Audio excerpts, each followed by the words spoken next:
afternoon. Welcome to EduSet Network. Friend, as you know, we are having discussion on social stratification. The last lecture we discussed the form of inequalities and its explanation briefly. Today we will move further. I will talk about social logical theory of stratification and also forms of exclusion in the society. There are various sort of exclusion like caste, race, ethnicity, the world over. We'll try to understand this form of exclusion. And for discussion on this very topic, we have in a studio the same resource person, Dr. Subhas Mahapatra. He teaches sociology in Delhi University and has written 3 books and writes frequently on sociological issues in different national and international journals and has a long experience of training students in sociology. So I hope his knowledge and experience will help us to understand these topics in a new perspective. So on behalf, I welcome Dr. Mahapatra for EduSet lecture. Welcome, sir. Thank you, Mr. Kumar, my colleagues and the students all over the country. Yesterday, we made a discussion about different concepts related to stratification. We dealt with the concept of inequality, equality, natural inequality, social inequality, hierarchy, and differences, and how these concepts are used differently by the sociologist to understand stratificational system present in different societies. Also, I offered in my last lecture a historic view about the study of inequality. We discussed Plato, Aristotle, Machiavelli, Hobbes, Locke. Then we discussed about James Stuart Mill, and we discussed about Karl Marx, and also dealt with Max Weber. Any discipline of social science you look into, the centrality of social science discipline is always a quest for better human conditions of life. When political science talks about citizenship, democratic rights, inclusion, economics talks about economic inclusion, sociology talks about social inclusion. And social inclusion is possible when the foundation to exclusion are identified and dealt with. So, when we look into various kinds of exclusions, some forms of exclusions are purely individual, others are institutional, and few others are greatly historic in character and continuous in character. So different philosophers, social activists, they look into different forms of exclusions, address to the historicity of it, and they primarily look into conditions that is to be introduced in society to transform this exclusion into inclusion. Public policies also offer a strong foundation and a direction to promotion of inclusion in social life. So today's lecture I'll be dividing into 3 parts.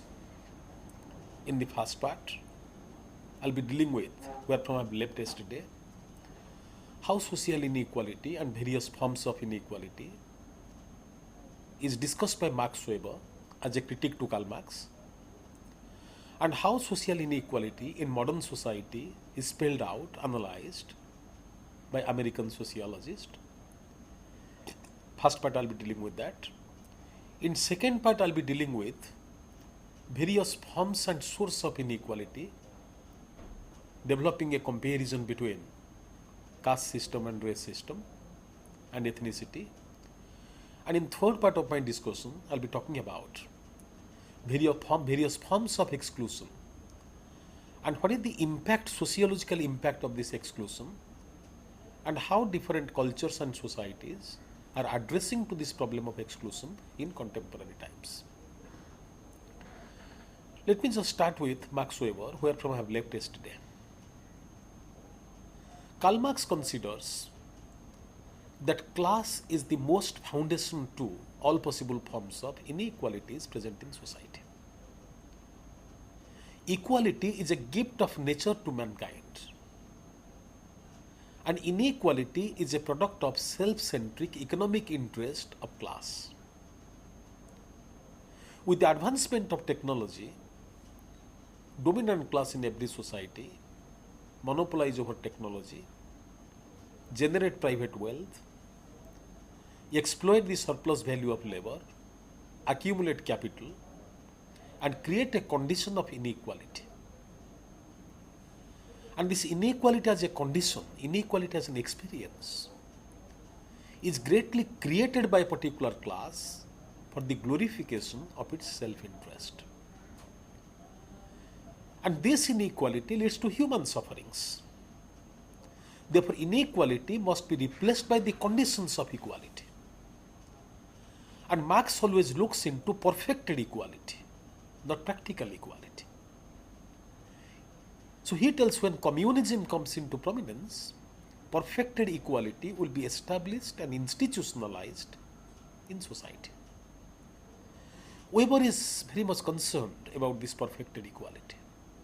Weber believes equality and inequality are both human conditions. Therefore, how much of inequality will be appreciated by the people, that is decided by the people in a given historic and cultural context. Therefore, inequality is universal. Inequality is a human creation. Inequality is conditioned. Degree and intensity of inequality is amended in society. It's not just the will of a particular class, enforcement of the choices of one body of people over the other, that gives rise to the sustainability of same form of inequality in time and space. When there is an inequality, there is a question to inequality. Then inequality gets modified in terms of its degree, in terms of its content. Then another form of inequality comes into prominence. Again, that is questioned. And if you take the example of mobility in class structure, inequality evolves into a temporal phenomena. In modern capitalism, you don't find out. People are divided into polarized groups, one as haves and others as have-nots. Therefore, no basic understanding of absolute inequality present in capitalism that must be destroyed through human action, collective mobilization. And thereafter, a perfected form of equality should be present in society is being questioned largely by Max Weber. When Marx offers an unidimensional explanation to inequality grounded on economic base, and other forms of inequalities are the reproduction of the economic inequality, Weber tells no. Inequality exists in multiple forms. And no form of inequality is primary and other forms of inequalities are secondary. Multiple forms of inequalities present in society are the human decisions. They exist in many forms. Therefore, it is impossible on part of a historian, economist and sociologist to understand every possible form of inequality and the interface between various forms of inequalities. Therefore, all possible forms of inequalities cannot be studied in detail. Therefore, he makes an attempt to study important dimensions to inequality. And he calls these important dimensions to inequality as class, status, and power. Again, you can get back to ideal type. So, Weberian theory of social stratification is built upon the construction of an ideal type that is emphasizing on three important dimensions to inequality. One is class, second is status, and third is power. Weber's understanding of class is absolutely different from Marxian understanding of class. When Marx defines class as a body of people having control over means of production, Weber gives a broader definition to class.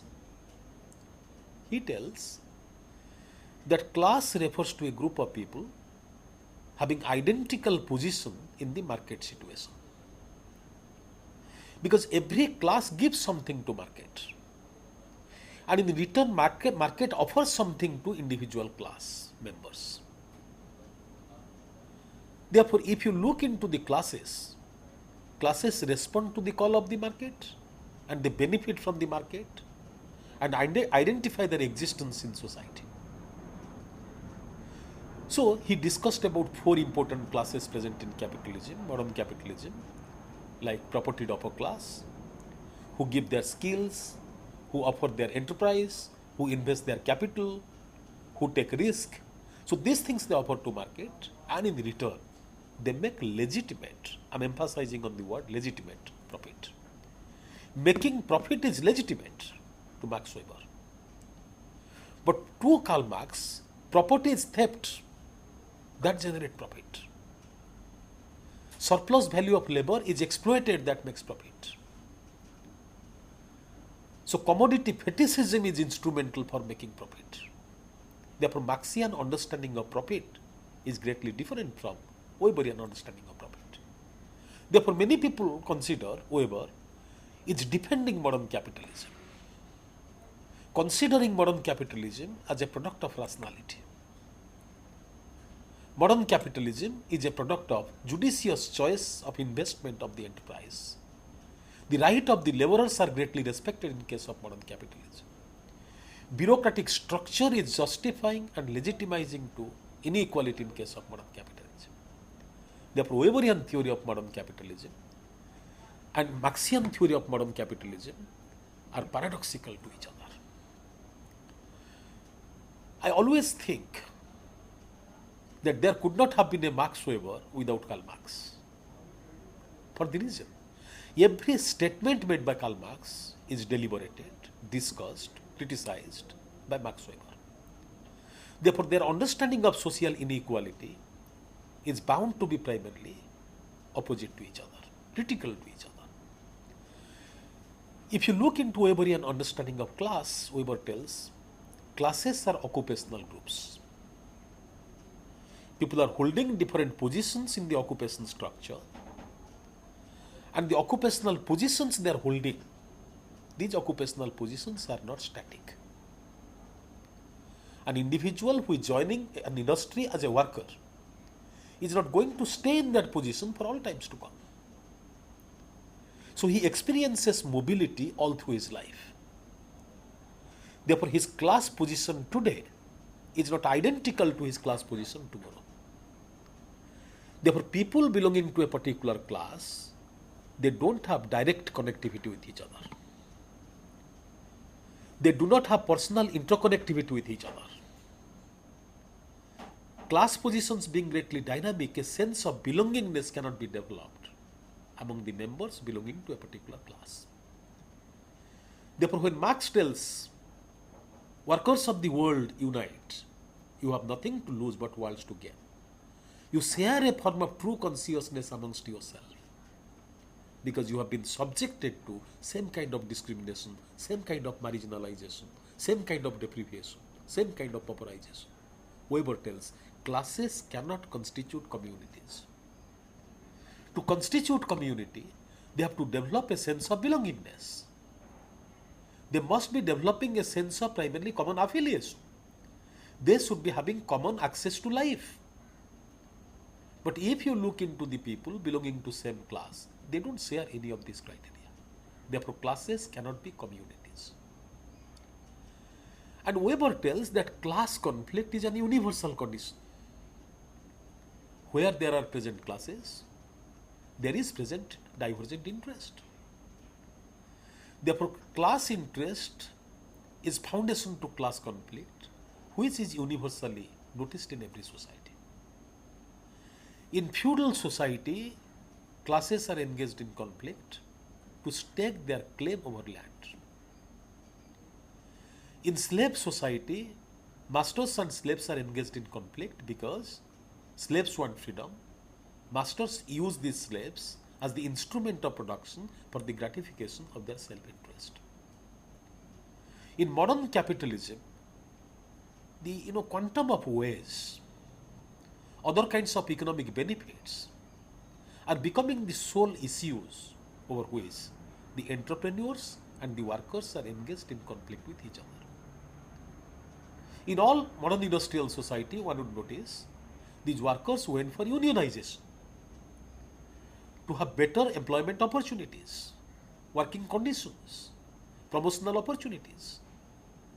Therefore, classes are present universally in every society, and class conflict is also universal in character. Therefore, where there are classes, there is conflict, and conflict is not always leading to revolution. Conflict is addressing to the needs and concerns of different classes in different ways. So they rework on their relationship, redistribute the benefits attributed to each other. Same system continues with certain kind of changes. Therefore, persistence of capitalism with legitimate changes is making different bodies of individuals happy at one point of time and unhappy at another point of time. Therefore, conflict and consensus mutually coexist in modern capitalism. Classes come close to each other, they get engaged in conflict with each other. Therefore, class conflict in modern capitalism is not so polarized as spelled out by Karl Marx. Therefore, inequality is persistent, and that persistence of inequality, number one, is a human decision, and number two, it is legitimized by society. One can be engaged in conflict, but one cannot destroy the system. So the intensity of conflict, form of conflict, durability of conflict are all legitimized by the rules of law in society. After discussing class as a form of inequality, Weber gets into the study of status to question to unidimensional approach of Karl Marx. He tells that people belonging to a particular class, they follow a distinctive life chance. But in every society, one would be noticing there are a body of people present who enjoy exclusive status in society. Therefore, money or wealth or capital is not the sole criteria on the basis of which inequality is persistent in society. Therefore, capital is not foundation to all other forms of inequality. Wealth is not foundation to all possible forms of inequality. He tells the societies in which status groups are present, the people belonging to the status group, they enjoy extreme degrees of respectability and status in public eyes. Therefore, there is a status hierarchy present in society.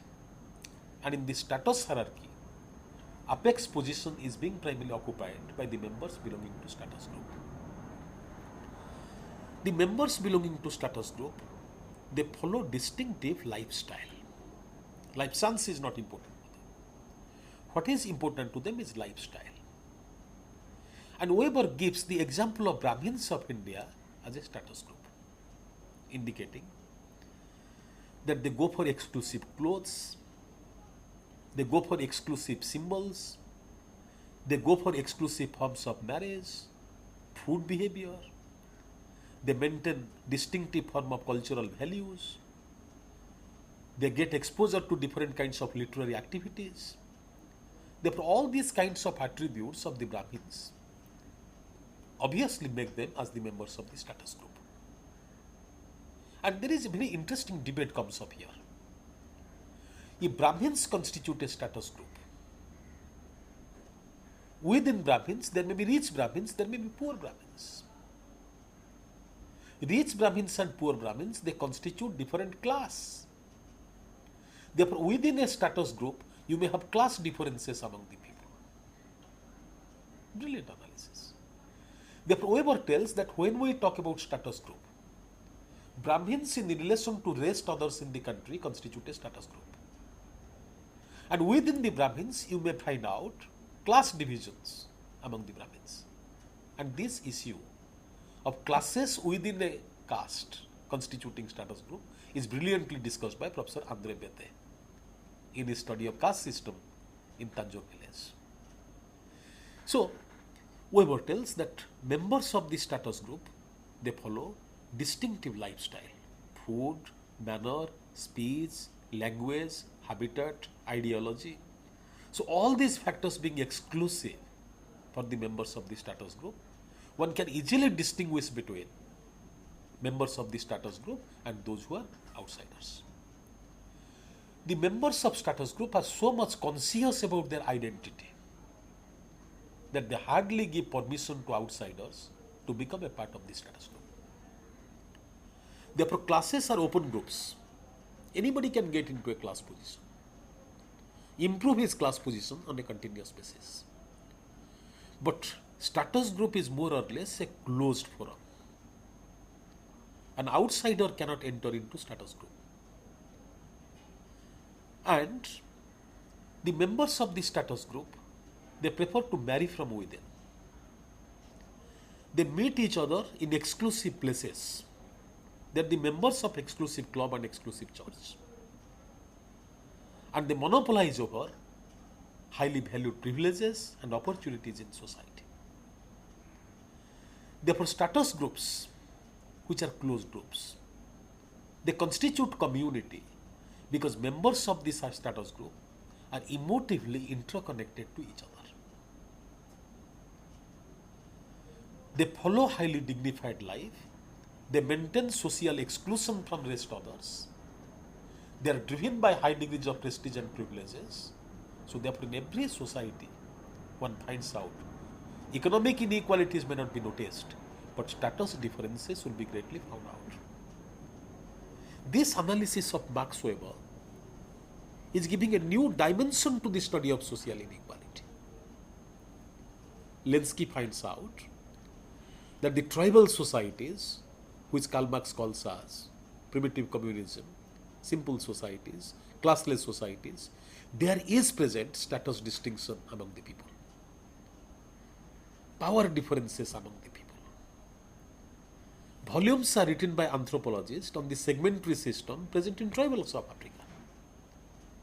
There one finds out economic inequality may not be present, but bound to be present in these societies, ranking of the people on the basis of their kinship, on the basis of their power, on the basis of their privileges. Therefore, inequality is a universal phenomenon, and foundation to all possible inequality is not necessarily economic inequality. Weber talks about that in his study of status group. And Weber is conscious of the fact that with the rise of modern capitalism, status groups will be subdued to class. Weber talks about it. Because with the rise of modern capitalism, capitalists will be having access to plenty of wealth. Using their naked economic power, money power, they can buy status attributes. They can take up the membership of exclusive clubs and churches. Therefore, status groups will be more or less open in case of modern capitalism, which used to be closed. So therefore, Weber tells that inequality in every society is a competitive inequality. It's not a fixed form of inequality, where you are born into a particular group, stay with that particular group, and die in that particular group. Therefore, inequality is exclusively competitive in almost every society. But the degree of that competition within the structure of stratification is largely variant from one point of time to another point of time. After discussing that, Weber gets into the study of party as the primary source of inequality. Weber makes a distinction between party and power. He tells power refers to a situation where a person is imposing his will over the others even against his resistance. So in a power situation, two individuals or two group of individuals are present. One imposing his or their will, and other is accepting to it despite resistance. Means in a power situation there are present leaders imposing their will and the people accepting to their will without primarily with a heavy heart, whom we can call as subjects. But party is an organized group action that intends to capture power. So parties are present in society because there are present communities, different groups of people in every society. They intend to capture power. Therefore, they constitute party. Caste intends to capture power. Race intend to capture power. Classes intend to capture power. People sharing common ideology intend to capture power. So therefore, since there are communities present in society, the members belonging to different community, they come together, develop different kinds of strategies. If required, they go for ideology, course of action, and ultimately intend to capture power. And Weber was born in a situation when there was a political turmoil in Germany and Europe as well. He had seen how people are coming close to each other, developing a kind of affiliation, going for definite course of action, using strategies, and primarily capturing power in local level, regional level, and also in state and national level. Looking into that, Weber tells, the explicit goal of the parties may be different, but the implicit goal of the parties is universally similar. Every party wants to capture power. Weber consider that parties are ideal type. It's not just political parties operating in national level and state level. It's a brilliant analysis. Parties being ideal type, it is present in every situation. Look at family. When a decision is taken by one of the parent, other parent is opposing to it. Then children are primarily supporting to both the parents. One child is supporting to father, other child is supporting to mother. Therefore, family is divided into political situation where two parties are in operation. Issue is one, concern is one. But there you find out two parties. One is trying to primarily predominate over the choices and decision of the other. Same thing is happening in the school class. Should we go for a picnic or we should not be going for a picnic?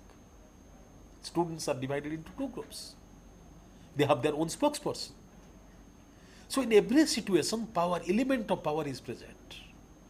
So power is the universal source of conflict present in every society at every point of time. So parties are universally present. And within a party, there are people, those who take decision, and there are people, those who are accepting to this decision. Therefore, Weber tells that power is another dimension to power. Power is another dimension to inequality. And how to capture that power? So people decide that depending on their political history and culture. Using military force, using ideology, using democratic process. So using different kinds of means, primordial identities, people capture power in different society. So therefore power as a dimension to inequality, status as a dimension to inequality, class as a dimension to inequality, we should study when we are discussing stratification in a given society. Therefore, Weberian understanding and approach to stratification is much more broader, inclusive, as against Marxian approach to stratification. This approach of Weber is just giving a new dimension to our understanding of the study of inequality or stratification in modern society. Around 1950s and 60s, a large body of sociologists of America, they used the concept of stratification to question to Marxian theory of inequality. That what is known as American approach to stratification. Kingsley Davis, Wilbert Moore, Talcott Parsons, to name a few. They made pioneering contribution to the study of social stratification, borrowing ideas partly from Max Weber and questioning to the position of Karl Marx. And also their thesis is borrowing inputs from the scholars like T.H. Marshall and Adam Smith. They consider that modern capitalist society is giving importance on economic development. The basic objective of modern capitalism is to guarantee universal employment for all, education for all. Basic political rights should be extended to every citizen of the country. Inequality should be temporal and competitive in character.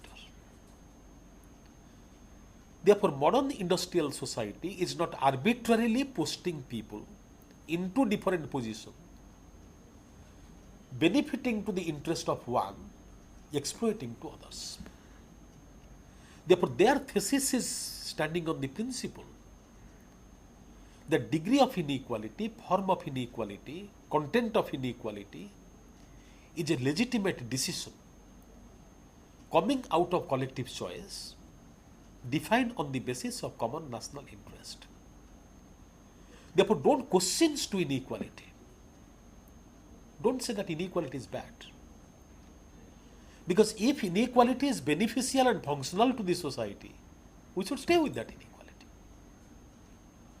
They consider that to accelerate production, to ensure development, one has to give importance on the skill and training to the people.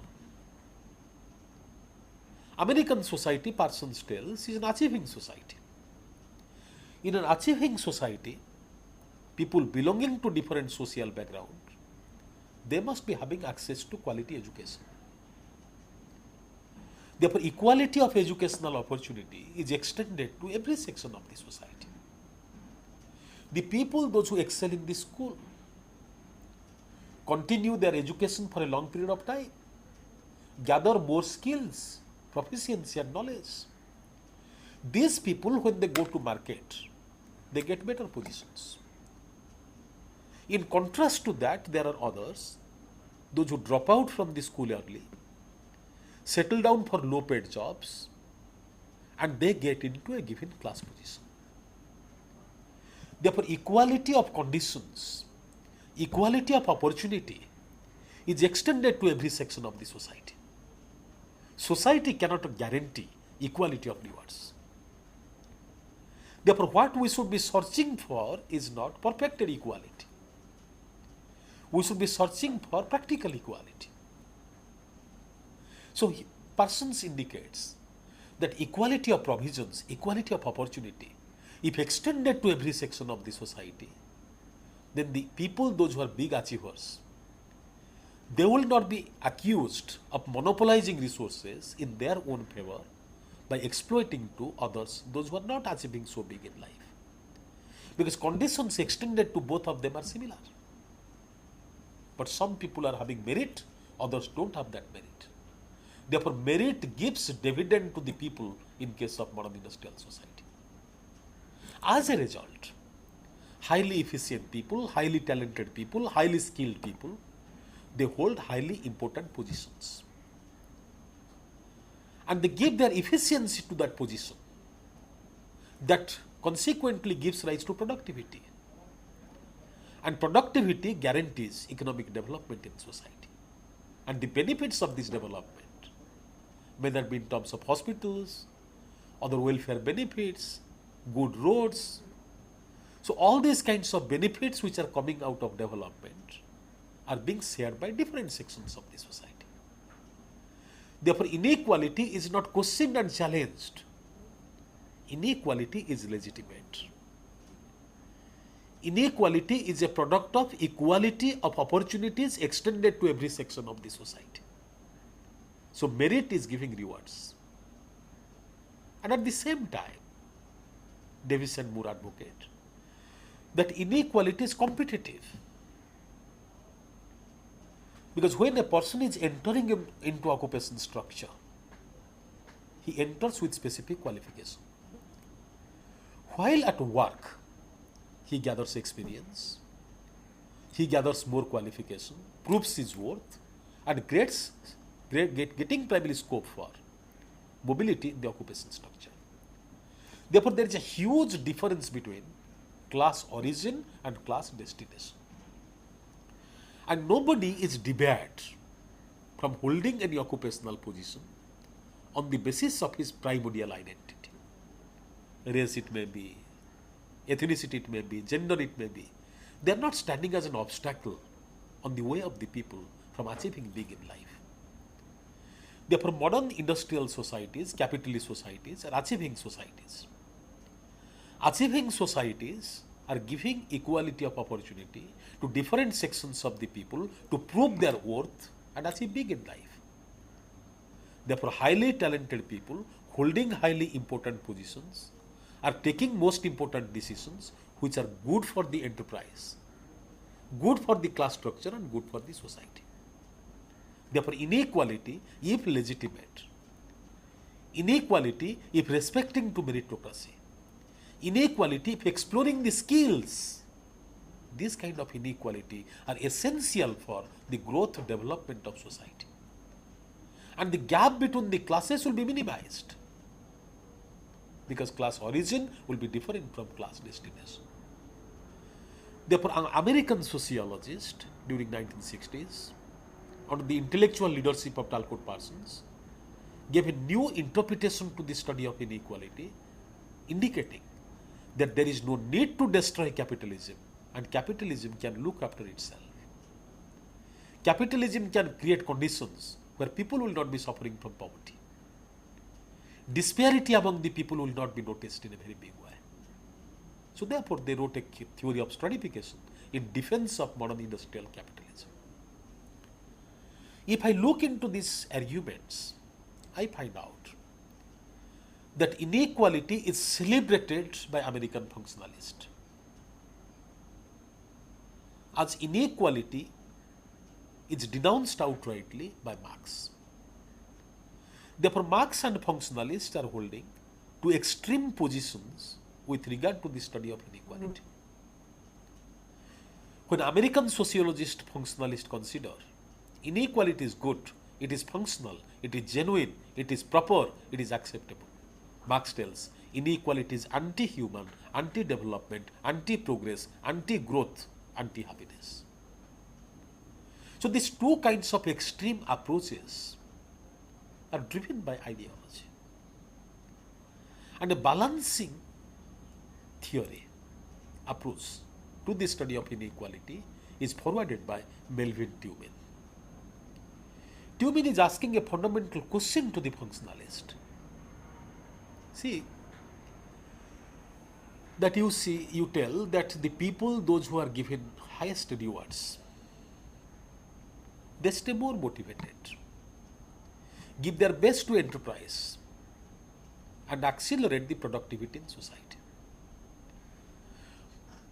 Tubin advocates that can money may be sole motivation to the people so that they can give best of their capabilities? There are many such instances you can see. At times I seriously think that the soldiers of Indian Army, when they are fighting for the country, they are not driven by the spirit of utilitarianism.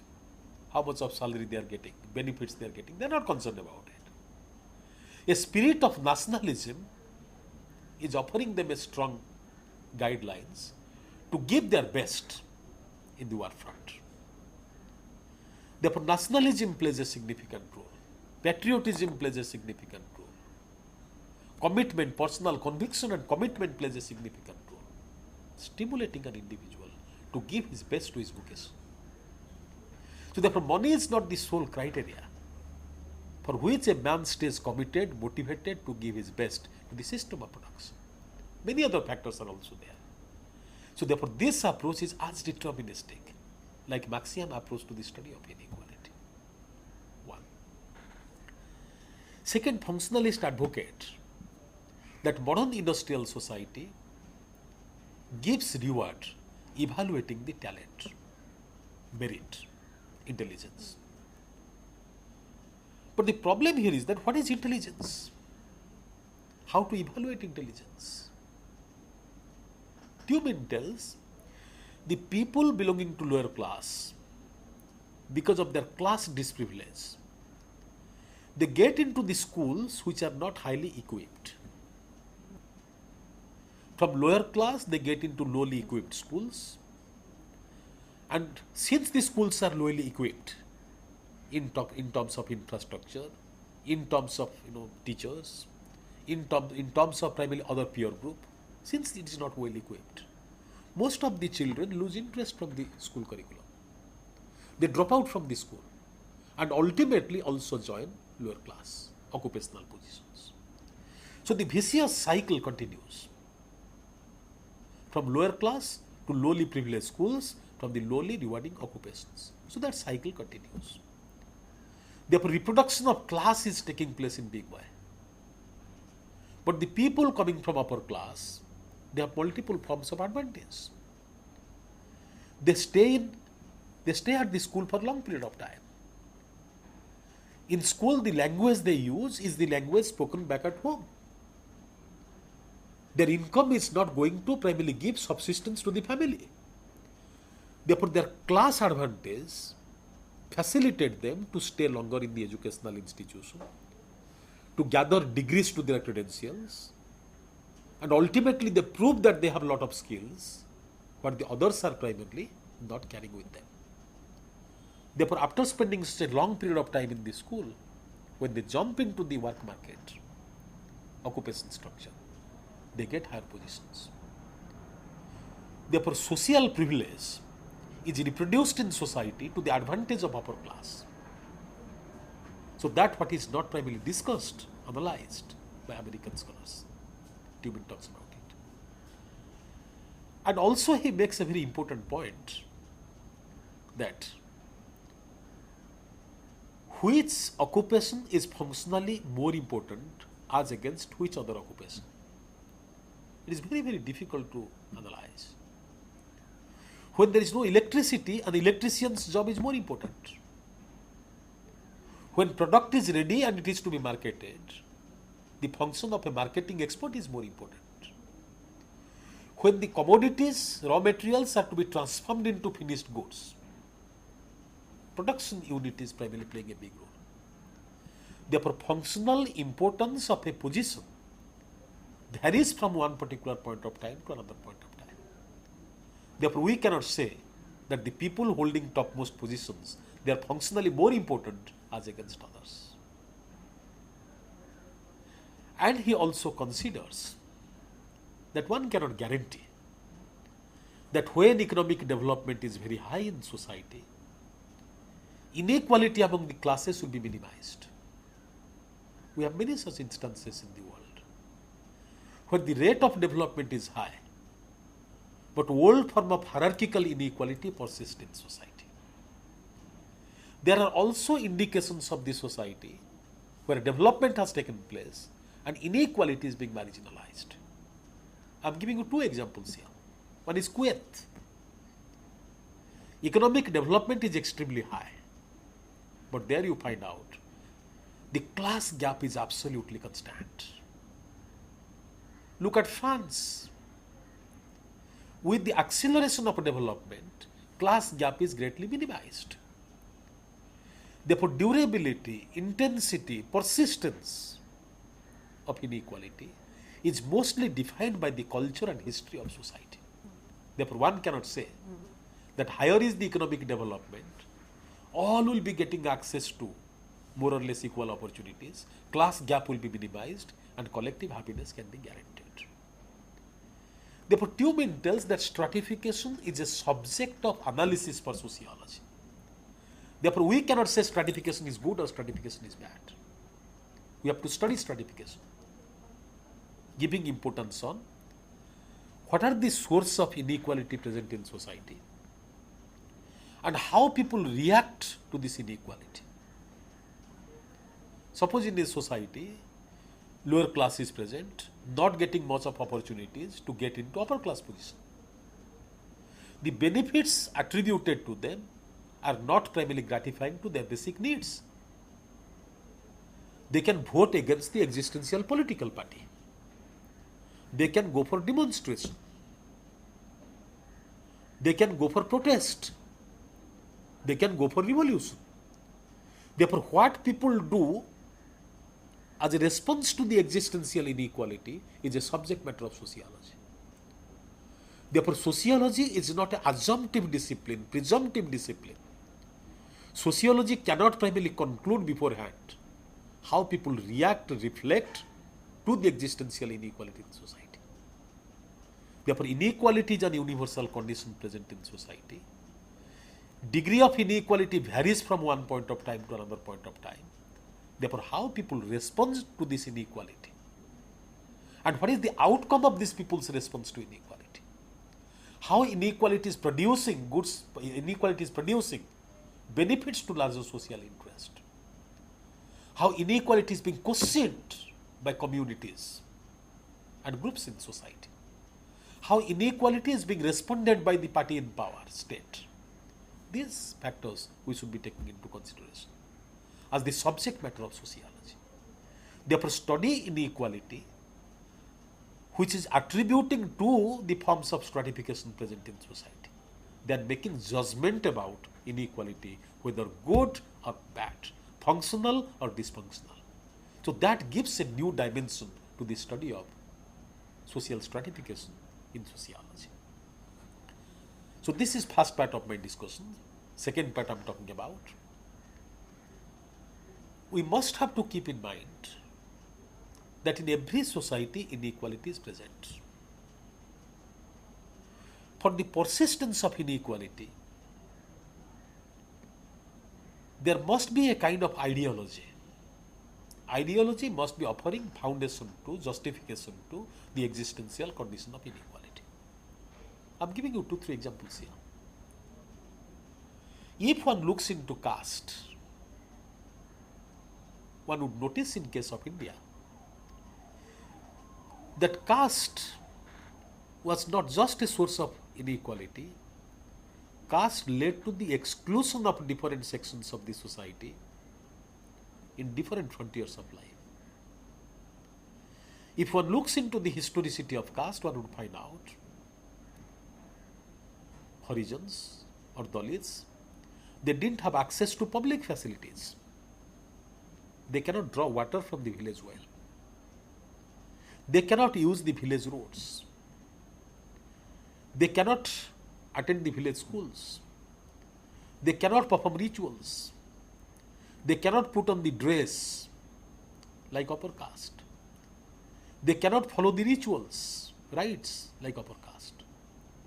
These are various forms of social and cultural exclusions. This social exclusion gave rise to a kind of hierarchical relationship between Brahmins and Dalits.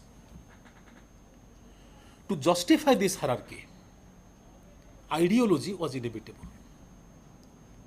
And that ideology offered justification to this existential hierarchical relationship between Brahmins and Dalits came from Manusmriti. Different kinds of religious discourses which were written by Brahmins to justify Brahminic supremacy. So therefore I am bringing forward a point here that when exclusion is institutionalized, hierarchy is established to justify this hierarchical inequality, to justify this social exclusion, ideology becomes imperative. And this ideology is being engineered by the dominant groups of people in society to justify that their superiority should not be questioned by the others. It is highly genuine. In the same way, you will be finding out race produced a system of hierarchical inequality, leading to the exclusion of large body of people in case of Europe, in case of Africa. If you look into intellectual discourses of 18th and 19th century, most of the people belonging to social Darwinism school, they wrote volumes. And at times they went for different kinds of explanations, what they call as scientific, to justify that race can be arranged in a hierarchical order. And in this hierarchical ranking of the race, whites, Caucasides are placed at the top. Negritos are placed at the bottom. And they went for clinical testings, collected empirical data, what they call as empirical data, indicating that blacks are intellectually inferior in comparison to whites. Blacks cannot take decisions as against whites. Biological attributes of different race were taken as a pretext to develop the superiority of one race over the other. And this intellectual justification to the superiority of one race institutionalized race as a system of hierarchical inequality, persistence in case of Europe for centuries together. Only with civil rights movement that evolved in case of America, the blacks primarily came forward. Question to this kind of unacceptable ideology that birth and heredity and color do have anything to do with intelligence of the people. Therefore, this ideology is always giving justification to exclusion against primarily particular group and justifying to the privileges attributed to another group of people. Therefore, race was a form of exclusion in case of Europe, America, and caste is a form of exclusion in case of India, persisting since centuries together and getting ideological justification from different intellectuals. And that reminds me of Rousseau, I discussed yesterday. Rousseau tells, there is inequality present in society because there are rule makers. And rule makers in every society make rules in such a way that they justify to their superiority as against the others. If you look into racism, you find out today, you would be noticing the so-called equalitarian societies. They are not so equalitarian as they are supposed to be. You have different kinds of laws. So that tells that racial discrimination in no possible form is acceptable. We have law in case of India pertaining to abolition of untouchability. Therefore, legally speaking, caste is no longer present in India. Race is no longer present in Europe and America. But still you find out, it is on the basis of caste, it is on the basis of race. Different forms of inclusion, exclusion still taking place in society. That reminds me of a brilliant analysis of Helen Zia. She is an Asian scholar living in America who brilliantly analyzes how race is being converged into ethnicity, operating as a new dimension to inequality in case of so-called modern societies, industrial societies. She writes, I speak in good English like any other Americans. I'm a highly accomplished professionals like any other Americans. But still, nobody accepts me as a business partner. People refuse to accept me as their marriage partner because my color is different from their color. Similarly, if you look into the writings of Wilson, Julius Wilson, he talks about the fact that within a black body, there are present two souls. One is the soul of a black, and other is the soul of an American. As the soul of an American, a black person thinks that he can achieve big in life. But the color he is carrying, the soul that is present within himself, the second soul, that tells, no, being you are black, you cannot go for these employments. Being black, you cannot speak in that kind of language with authority like any other whites. Therefore, there is a kind of internal inherent contradiction taking place within the black body. Black body is one, but two souls are operating there. Therefore, that is the great dilemma. And that Gunnar Medal talks about the great American dilemma. That Robert K. Morton talks about conflict taking place within. So therefore, one will find out, if you go by statistics, you find out that in American society, Asian Americans, then you have Hispanic Americans, non-Hispanic Americans, African Americans, they have differential access to income. They have differential access to various kinds of socially endowed opportunities. If a society is purely equalitarian in character, then race should not be having a big role to play.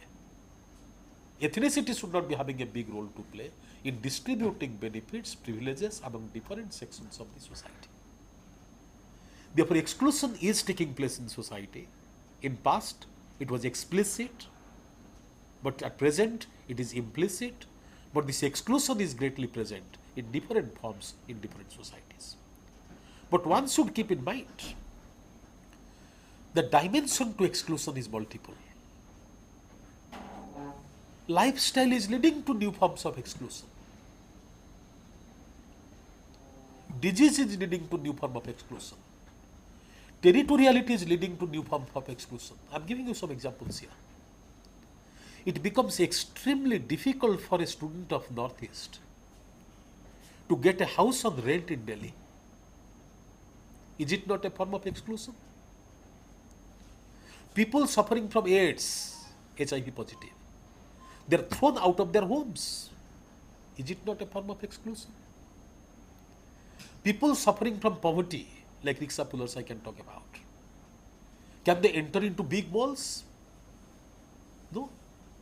So therefore heavens are created for a class to which this common man doesn't have any primarily accessibility to. Therefore exclusion appear in different forms. Another interesting dimension to exclusion is looking good factor. Young boys, young girls, they are so much concerned about their physical beauty that a person who is not putting on good clothes, a person who is not looking that glamorous, is primarily secluding himself or herself from rest others. Therefore, old exclusion is replaced by new exclusion, or new exclusion is supplementing to old exclusion. Therefore, in every society we find out inequality persists, exclusion persists, whether we like it or dislike it, love it or hate it. The other name of social life is to accept inequality, challenge to inequality, question to inequality, adhere to inequality, criticize inequality, write in favor of inequality, or write against inequality. Inequality and human life are so greatly embodied to each other. Whether you like it or dislike it, it happens in your life. And it is the concern of sociology to study where is exclusion, why is exclusion, what is the element of exclusion, degree of exclusion, and whether this much of exclusion is acceptable to a secular society, democratic society, liberal society or not. Where we are going wrong. What we should do to ensure that inequality, exclusion present in society can be so minimized that everybody can have a space to live with certain degrees of comfort, leading to a kind of happiness within himself, a kind of perseverance within himself, that truly he lives in a condition what he really deserves. Okay, so in your view, exclusion or inequality will remain, but only the form will change. So what is the solution out of this? See, exclusion I was discussing about various forms of exclusion. When I speak about caste as a form of exclusion, my heart bleeds. You know, Professor G.S. Ghure gives a brilliant narrative of the discriminations against untouchables in various parts of the country. He writes that Mahars of Maharashtra were not supposed to enter into marketplace during daytime because their shadow may fall on the higher caste, polluting them. In many parts of the country, lower caste, they are supposed to primarily, remove their footsteps from the road, carrying a broom in hand. This kind of discrimination, this kind of exclusion is inhuman in every possible form that need to be condemned. But when we look into this, implicit exclusions today, a Northeast boy or girl is going for a house on rent. People are not preferring to give them a house on rent for the reason that their appearance is different from their appearance. Their food habit is different from the food habit of the landlord. So this kind of exclusion is a matter of big concern. So therefore exclusion, degree of exclusion we must have to take into consideration. If that exclusion is primarily paralyzing normal life of the people, that need to be condemned. We should formulate public policies to ensure that in a democratic society, in a secular society, in a humanistic society, there is no space for this kind of discrimination and exclusion. So, which is inhuman, that must be stopped. Yes, definitely. Yeah, and the effort be made to. Right. I am giving another interesting example. Poverty is a form of exclusion. What most of the time we don't primarily give much importance to. Tell me, a rickshaw puller cannot send his child to a quality educational institution. He is excluded from that place. He cannot go to malls. He cannot go to a PVR. So therefore, these places are forbidden for this poor man. Therefore, poverty is also a form of exclusion. Many young girls are committing suicide, running away from home because they are not looking good, pretty, like cinema stars. So this kind of exclusion need to be addressed effectively to make our society an inclusive society. So, well, friends, whatever be exclusion or inequality, we need to make effort to mitigate it, to reduce it, and to overcome such kind of exclusion. Only then we can have a happy society or peaceful society, and we can prosper.